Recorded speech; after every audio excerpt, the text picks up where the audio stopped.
Hello दोस्तों, good morning. जय श्री कृष्णा, राधे राधे। कैसे हैं आप सब? आई होप आप सब बहुत अच्छे होंगे, जहाँ भी होंगे स्वस्थ और मस्त होंगे। सो गाइज, मैं लेके आई हूँ पैसे की बचत की वीडियो आप सभी के लिए। कैसे हम पैसे को बचत करें। आज के समय में पैसा बचाना बहुत मुश्किल हो गया है, जब खर्च हो गया है ज़्यादा, महंगाई हो गई है ज़्यादा। लेकिन इस महंगाई के समय में भी अगर हम चाहें तो अपनी छोटी छोटी बचत कर सकते हैं। दोस्तों, आज मैं पूरे घर में झाड़ू लगा चुकी हूँ। उसके बाद मैं अभी पोछा लगाने जा रही हूँ। और ये पूजा रूम है मेरा, जो ये अलग से एक रूम दिया हुआ है। और आगे के जो सीढ़ी के एरिया है, ये मेरा मेन दरवाज़ा नहीं है दोस्तों। ये इस रूम से छत पर हम जा सकते हैं। पीछे में मेरे घर के छत दिया हुआ है। इसी में एक रसगनी बानी हूँ, क्योंकि इसमें हम लोग ज़्यादा टाइम तक मतलब आते जाते नहीं हैं, हमेशा कभी कराते हैं जैसे ज़रूरत हो तो इस रूम में ना एक रसगनी बानी। उसी में रात में बच्चे लोग का स्कूल ड्रेस मैं मशीन में धो के डाल दी थी, तो पंखा चालू कर दी थी दोस्तों, तो सूख गया है। और अभी मैं पूजा रूम में केवल पोछा लगाई, और आगे जो सीढ़िया के पास एरिया दिया हुआ है, इसको मैं पोछ दी हूँ।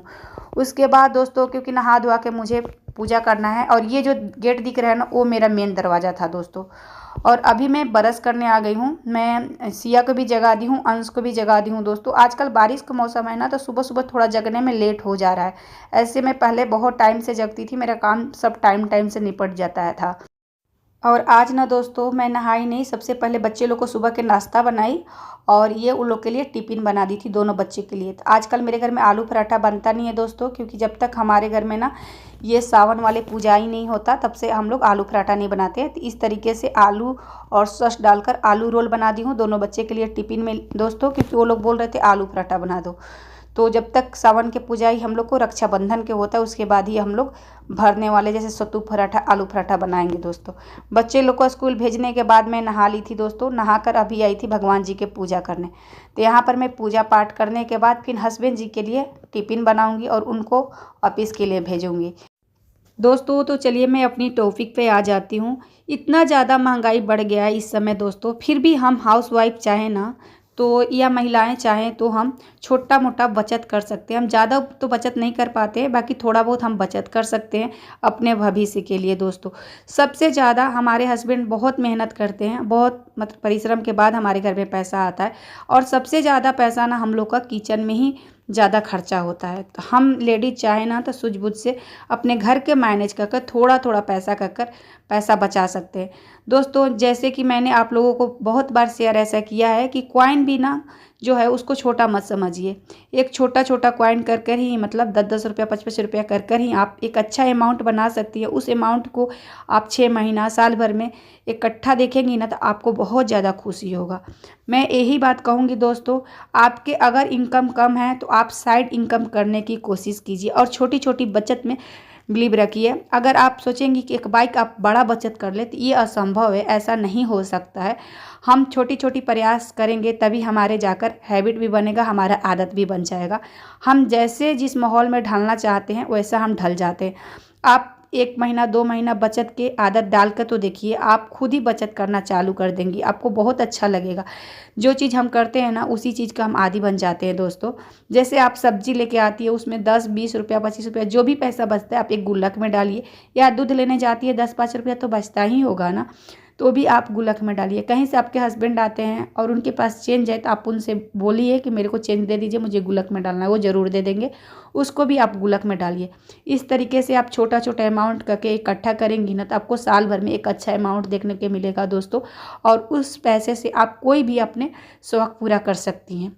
मैंने तो हमेशा ऐसे ही करती हूँ, जो चीज़ मैं करती हूँ वही सब चीज़ आप सभी को बताती हूँ दोस्तों। अगर आपकी सैलरी कम है तो आप साइड इनकम करने की कोशिश कीजिए। बहुत सारे लेडीज़ के लिए काम है दोस्तों, बस समय होना चाहिए। हम लेडीज़ को यही समस्या होता है ना कि हमारे पास तो समय ही नहीं है, हमें तो पूरे दिन काम में ही लग जाता है, हम परेशान हो जाते हैं, हम अपने लिए एक्स्ट्रा समय नहीं निकाल पाते दोस्तों। देखिए दोस्तों, सबके लिए ना 24 घंटा ही बनाया गया है, दिन रात मिलाकर।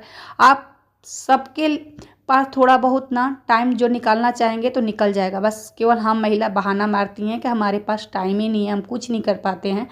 तो अगर आप अपने लिए 2 घंटा 4 घंटा समय निकालना चाहेंगी इस 24 घंटा में, तो रात में 2 घंटा कम ही सोइए, दिन में 2 घंटा अपने लिए टाइम निकालिए, तो आप कुछ भी कर सकती हैं दोस्तों। आप चाहें तो पार्लर के काम कर सकती हैं, घर बैठे, या आप जो भी ट्यूशन वगैरह करा सकती हैं, कुछ भी आजकल तक पत्तल धोने के जो आजकल बिजनेस चल दिया है घर बैठे, ये सारे चीज़ बहुत मतलब मुश्किल नहीं है दोस्तों। आप करना चाहेंगी तो कुछ भी कर सकती हैं। आप चाहें तो घर में अचार पापड़ के बिजनेस कर सकती हैं, आप चाहें तो ब्लॉगिंग कर सकती हैं। हमें तो सबसे अच्छा ब्लॉगिंग लगता है दोस्तों। मैं अपना काम करते करते वीडियो शूट करती हूँ और आप लोग के पास शेयर करती हूँ, और आप लोग का जो कमेंट आता है ना, पढ़ के मैं इतना खुश होती हूँ, मुझे बहुत अच्छा लगता है। तो आप लोग मेरे वीडियो पर कमेंट ज़रूर कीजिएगा। आप लोग कमेंट करते हैं तो मैं एक एक कमेंट के रिप्लाई भी करती हूँ। जैसा भी कमेंट रहे मैं ज़रूर रिप्लाई देना सही समझती हूँ। मुझे लगता है कि मेरी वीडियो कोई इतना टाइम दे रहा है, उसके बाद वो अपना मैसेज कर रहा है, तो मुझे रिप्लाई देना तो बनता है दोस्तों।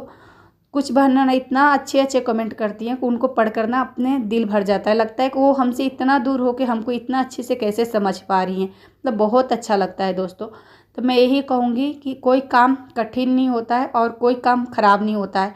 आप उस काम को शिद्दत से कीजिए ना, वो काम में आपका दिल लगने लगेगा, और जिस काम में आप दिल लगने लगेगा और जो काम आप इंजॉय करके करोगे ना, उस काम से आप कभी भी नहीं बोर हो सकते हो दोस्तों। तो प्लीज़ अपने काम पर फोकस कीजिए और आगे बढ़िए। दुनिया क्या कह रहा है दोस्तों, उस पर ध्यान मत दीजिए। दुनिया आपको खाने के नहीं देगा। जब हम शुरुआत कोई नई चीज़ के करते हैं ना, हमें पीछा खींचने के लिए बहुत कुछ बोला जाता है दोस्तों। सबसे ज़्यादा ना अपने लोग ही परेशान करते हैं, अपने लोग ही टर्चर करते हैं, इतना डिमोटिवेट करते हैं ना दोस्तों कि हम बता नहीं सकते। बाकी इस चीज़ों से आप आगे निकलिए। किसी के बात को ना फ़र्क अपने आप पर पड़ने मत दीजिए और अपने काम को कंटिन्यू कीजिए। आप कोई भी काम कंटिन्यू करने लगिएगा ना और किसी के बात पर फोकस नहीं कीजिएगा, तो जो आपको ना पीछा खींचने की कोशिश कर रहा है, अगर आपको डिमोटिवेट कर रहा है, एक दिन वो खुद ही आपसे साइड हो जाएगा। उसको लगने लगेगा ना कि मेरे बात को तो इस पर कोई फ़र्क ही नहीं पड़ रहा है। तो प्लीज़ दोस्तों अपने काम को कंटिन्यू कीजिए। छोटी छोटी बचत से आप एक दिन ऐसा हो जाएगा ना कि आपके पास बहुत बड़ा बचत हो जाएगा। हम बूंद बूंद करके घड़ा भरते हैं दोस्तों, ये बात ज़रूर ध्यान में रखिएगा। कोई काम अपना जज्बे के साथ कीजिए, अपने सूझबूझ से कीजिए। आपके दिल दिमाग क्या कह रहे हैं वो सुनिए, दूसरे क्या कह रहे हैं उस पर ध्यान मत दीजिए दोस्तों।